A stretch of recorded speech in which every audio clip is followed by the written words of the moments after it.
Essa é uma pergunta bastante frequente que me fazem no consultório a respeito de quando se está indicado eletroporação nos pacientes com câncer de pâncreas.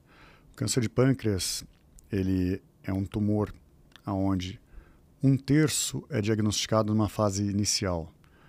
1/3 é diagnosticado numa fase chamada localmente avançado, que é quando o tumor já infiltrou ou está muito próximo de vasos importantes que levam sangue para o fígado, levam sangue para o intestino, chamado tronco celíaco, artéria mesentérica, veia mesentérica.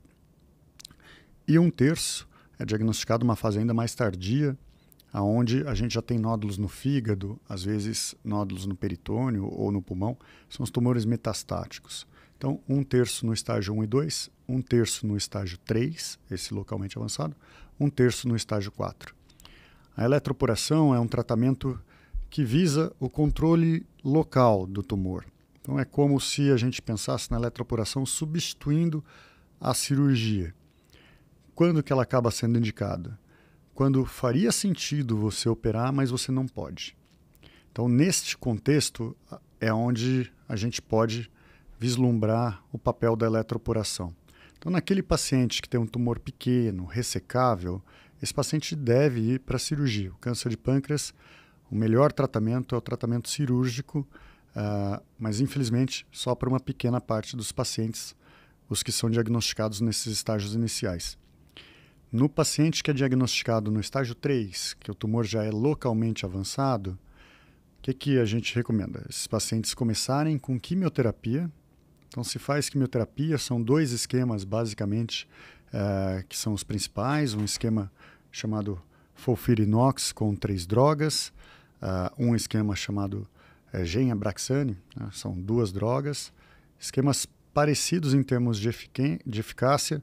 FOLFIRINOX, hoje, o preferido, o que se inicia, mas muito próximos em termos de eficácia. Depois dessa quimioterapia, a gente deseja observar redução dos marcadores tumorais, o CA19-9 é um dos marcadores tumorais, e também redução do tamanho do tumor. Quando a gente tem a redução do tamanho do tumor, a gente pode inferir que a quimioterapia agiu fora do tumor.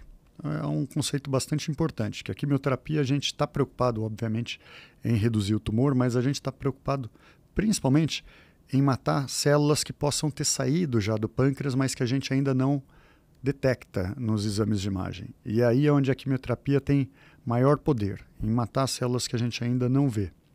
Quando o tumor reduz, então geralmente depois de 4 meses de quimioterapia, ou idealmente até depois de 6 meses de quimioterapia, esse tumor reduz, continua inoperável, irressecável, ou com uma cirurgia muito mórbida para determinado paciente, a gente pode oferecer eletroporação visando substituir a cirurgia.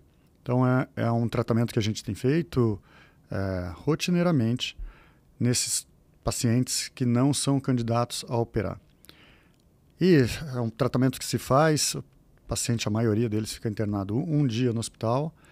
Hoje a gente tem feito a maior parte dos tratamentos guiados por tomografia, então sem corte, sem precisar abrir a barriga, a maior parte a gente punciona guiado por ultrassom e tomografia, trata o tumor, esse paciente vai embora no dia seguinte e depois volta ao acompanhamento. Eu ainda preconizo, depois de 3 meses, completar o tratamento com radiocirurgia. Daí eu acho bastante importante frisar que tem que ser um aparelho moderno de radioterapia. A radioterapia no câncer de pâncreas, quando é feito baixa dose, a gente sabe que não tem efeito, mas quando é feita uma dose ablativa, uma dose alta de uma radiocirurgia, ele complementa a eletroporação. Esses são os pacientes que a gente tem tratados, que melhor a gente conseguiu resultado, pacientes que a gente tratou há 3 anos e há 3 anos está livre de doença em tumores que eram inoperáveis. Então, 3 anos já que o paciente está acompanhando sem fazer nenhum tratamento.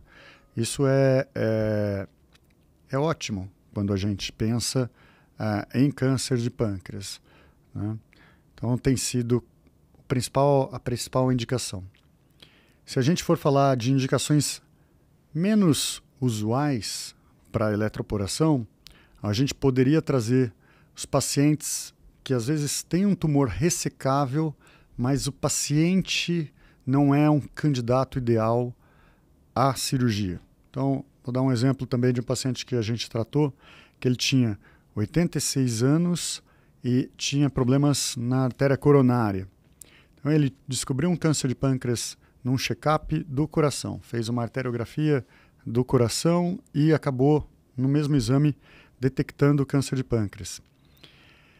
Ele tinha doença coronariana que impedia ele de fazer uma anestesia tão prolongada quanto é para o câncer de pâncreas. O câncer de pâncreas, a duodenopancreatectomia, é uma cirurgia de 6, 8, 12 horas. É uma cirurgia de uma internação prolongada, é uma cirurgia que tem uma taxa de mortalidade que não é desprezível, que na melhor instituição alemã gira em torno de 8 a 10%. No Brasil, a mesma coisa. Então, na mão dos melhores cirurgiões, a gente falaria numa taxa de mortalidade de 5%. Não é desprezível. E num paciente ainda com problema no coração, 87 anos, daí vira uma cirurgia extremamente arriscada.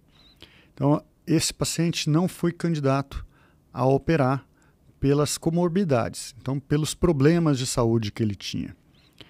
Então, se a gente colocasse um stent no coração para melhorar a circunstância dele, ele teria que passar algumas semanas, alguns meses, sem poder ser operado também, o que poderia fazer esse tumor progredir. Então foi um paciente que a gente tratou com eletroporação, daí é uma anestesia muito mais leve do que uma cirurgia tão longa, e a gente conseguiu tratar esse tumor efetivamente. Então, é um contexto onde a eletroporação não é usualmente indicada em tumores pequenos, mas ela tem um papel importante, sim. Inclusive, é foco de um trabalho que a gente está escrevendo sobre os pacientes que têm mais de 80 anos